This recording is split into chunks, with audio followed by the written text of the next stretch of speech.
ചെന്നൈ മുംബൈയുമാണെന്ന് നേർക്കുനേർ വന്നത്. ഈ ഒരു എൽ ക്ലാസിക്കോ പോരാട്ടത്തിൽ ചെന്നൈ കളി ജയിച്ചിരിക്കുകയാണ്. മുംബൈക്ക് ചെന്നൈക്ക് മുന്നിൽ തോൽക്കേണ്ടി വന്നു.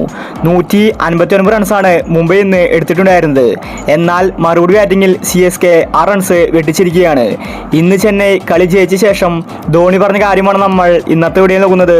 ഇതുപോലത്തെ IPL ന്യൂസിന് വേണ്ടി ചാനൽ മറക്കാതെ സബ്സ്ക്രൈബ് ചെയ്യൂ.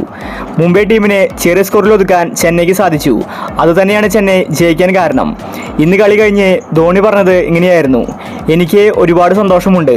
ചെന്നൈക്ക് ഇപ്പോഴും പ്ലേ ഓഫ് സാധ്യതയുണ്ട്. വരുന്ന മാച്ചിൽ ചെന്നൈ നല്ല രീതിയിൽ കളിച്ചാൽ ഉറപ്പായിട്ടും ചെന്നൈക്ക് പ്ലേ ഓഫിലെത്താം. സഞ്ജു ഫോം ആകാത്തതിൽ നിരാശയുണ്ട്. സഞ്ജു നന്നായിട്ട് കളിച്ചുവെങ്കിൽ ഒരിക്കലും ചെന്നൈ ഒരു മാച്ചിലും തോൽക്കില്ല. ഇന്ന് ചെന്നൈ കുറച്ച് സ്ട്രഗിൾ ചെയ്തിട്ടാണ് ജയിച്ചിട്ടുള്ളത്. സഞ്ജു ഓപ്പണിംഗിൽ നന്നായിട്ട് കളിച്ചുവെങ്കിൽ ഒരിക്കലും ചെന്നൈക്ക് ഈ സ്ട്രഗിൾ വരില്ലായിരുന്നു. സഞ്ജുവിൽ തന്നെയാണ് ഞങ്ങളുടെ ഇപ്പോഴത്തെ പ്രതീക്ഷ. എനിക്കിപ്പോൾ പരിക്കുകൾ ഒന്നും തന്നെ ഇല്ല. പുതിയ താരങ്ങൾക്ക് അവസരം കൊടുക്കാൻ വേണ്ടിയാണ് ഞാനിപ്പോൾ പ്ലേയിങ് 11 നിന്ന് മാറി നിൽക്കുന്നത്.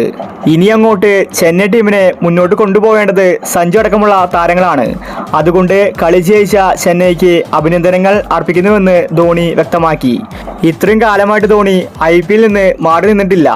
ഇപ്പോൾ ധോണി അങ്ങനെ ചെയ്യുന്നുണ്ടെങ്കിൽ അതിന് കാരണം സഞ്ജുവാണ്. ധോണിയുടെ പിൻഗാമി സഞ്ജു തന്നെയാണ്. സഞ്ജു ആ റോള് ഏറ്റെടുത്തു കഴിഞ്ഞു. അത് ധോണിക്ക് വ്യക്തമായിട്ട് മനസ്സിലായി. അതുകൊണ്ടാണ് ധോണി ഇപ്പോൾ കളിക്കാൻ ഇറങ്ങാത്തത്. സഞ്ജുവിനെ ഫോമാകാൻ സാധിച്ചില്ല. എങ്കിലും സഞ്ജു ടീമിലുള്ളത് ഒരു ബലം തന്നെയാണ്. സഞ്ജുവിൻ്റെ വിക്കറ്റ് പോയപ്പോൾ മുംബൈ അത് ആഘോഷമാക്കി. കാരണം സഞ്ജുവിനെ വീഴ്ത്തിയാൽ ഈസി ആയിട്ട് ചെന്നൈയെ തോൽപ്പിക്കാമെന്നാണ് അവർ കരുതിയത്. എന്നാൽ ഇന്ന് ഋതുരാജ് മികച്ച രീതിയിൽ ബാറ്റ് ചെയ്തു. മുംബൈ ടീമിനെ ചെറിയ സ്കോറിൽ ഒതുക്കാൻ സാധിച്ചതാണ് ചെന്നൈക്ക് ഇന്ന് കളി ജയിക്കാൻ കാരണമായത്.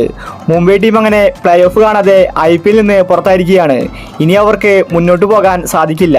അപ്പോൾ ഇതുപോലത്തെ IPL ന്യൂസിന് വേണ്ടി ഈ ചാനൽ മറക്കാതെ സബ്സ്ക്രൈബ് ചെയ്യൂ.